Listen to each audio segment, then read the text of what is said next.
열왕기상 13장. 여로보암이 제단 곁에 서서 막 분향을 하려고 하는데 바로 그때 하나님의 사람이 주님의 말씀을 전하려고 유다로부터 베델로 왔다. 그리고 그는 그 제단 쪽을 보고서 주님께 받은 말씀을 외쳤다. 제단아, 제단아, 나 주가 말한다. 다윗의 가문에서 한 아들이 태어난다. 그 이름은 요시아다. 그가 너의 위에 분향하는 산당의 제사장들을 너의 위에서 죽여서 제물로 바칠 것이며 또 그가 너의 위에서 그 제사장들의 뼈를 태울 것이다. 바로 그때 그는 한 가지 징표를 제시하여 이렇게 말하였다. 이것은 나 주가 말한 징표다. 이 제단이 갈라지고 그 위에 있는 재가 쏟아질 것이다. 여로보암 왕은 하나님의 사람이 베델에 있는 제단 쪽에 대고 외치는 말을 듣고 제단 위로 손을 내밀면서 저자를 잡아라 하고 소리를 쳤다. 그러자 그 사람에게 내어 뻗은 여로보암의 손이 마비되어서 다시 오므릴 수 없었다. 그리고 곧 이어서 하나님의 사람이 주님의 말씀으로 제시한 징표대로 그 제단은 갈라지고 그 제단으로부터는 재가 쏟아져 내렸다. 그러자 왕은 하나님의 사람에게 제발 그대의 주 하나님께 은총을 빌어서 내 손이 회복되도록 기도하여 주시오 하고 청하였다. 하나님의 사람이 주님께 은총을 비니 왕의 손이 회복되어서 예전과 같이 되었다. 이에 왕은 하나님의 사람에게 말하였다. 나와 함께 집으로 가서 피곤을 풀도록 합시다. 그대에게 선물도 주고 싶소. 그러나 하나님의 사람은 왕에게 이렇게 말하였다. 비록 임금님께서 저에게 왕실 재산의 절반을 주신다고 하여도 나는 임금님과 함께 갈 수 없습니다. 이곳에서는 밥도 먹지 않겠으며 물도 마시지 않겠습니다. 주님께서 나에게 명하시기를 밥도 먹지 말고 물도 마시지 말고 온 길로 되돌아가지도 말라고 하셨습니다. 그런 다음에 그는 베델에 올 때 온 길로 돌아가지 않고 다른 길로 돌아갔다. 그 무렵에 늙은 예언자가 베델에 살고 있었다. 그의 아들들 가운데 하나가 와서 그날 베델에서 하나님의 사람이 한 일과 그가 왕에게 말한 내용을 모두 아버지에게 말하였다.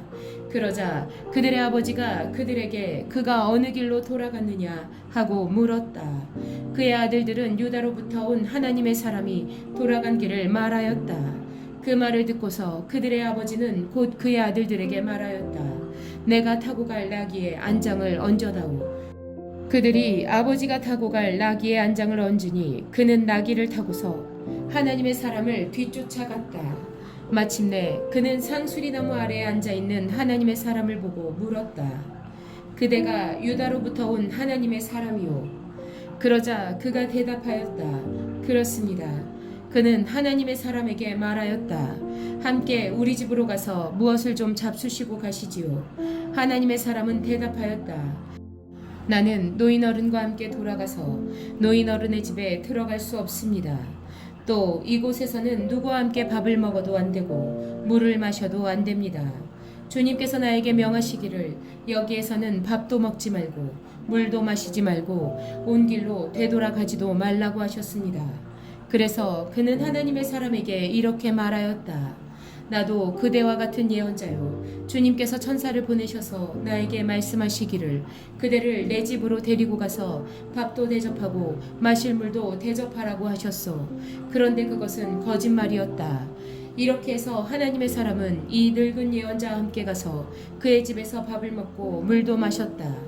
그들이 이렇게 식탁에 함께 앉아 있는데 주님의 말씀이 하나님의 사람을 데려온 그 예언자에게 내렸다. 그는 유다에서 온 그 하나님의 사람에게 이렇게 외쳤다. 주님께서 말씀하십니다. 당신은 주님의 말씀을 어기고 당신의 주 하나님께서 당신에게 말씀하신 명령을 지키지 않았습니다. 당신은 주님께서 밥도 먹지 말고 물도 마시지 말라고 말씀하신 곳에서 밥도 먹고 물도 마셨습니다.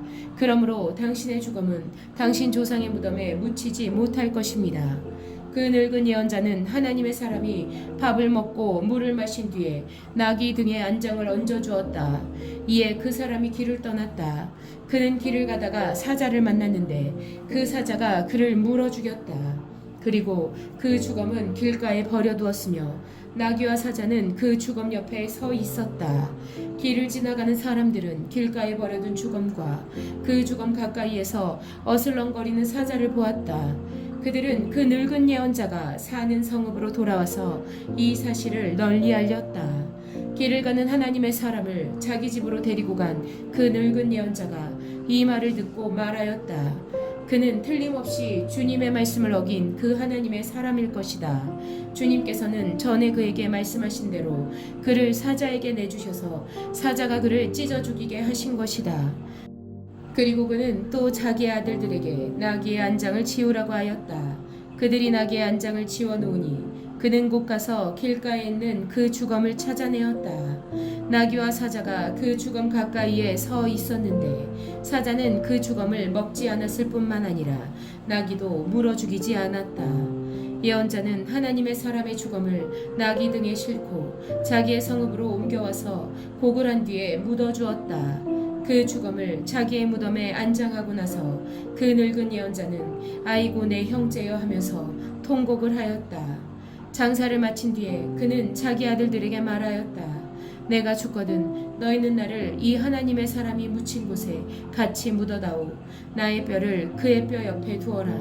그가 주님의 말씀을 받아서 베델에 있는 제단과 사마리아 성읍 안에 있는 모든 산당을 두고 외친 그 말씀이 그대로 이루어질 것이다. 이런 일이 생긴 뒤에도 여로보암은 여전히 그 악한 길에서 돌아서지 아니하고 오히려 일반 백성 가운데서 원하는 사람은 누구든지 산당의 제사장으로 임명하였다. 그런 일 때문에 여로보암 가문은 죄를 얻었으며 마침내 땅에서 흔적도 없이 사라졌다.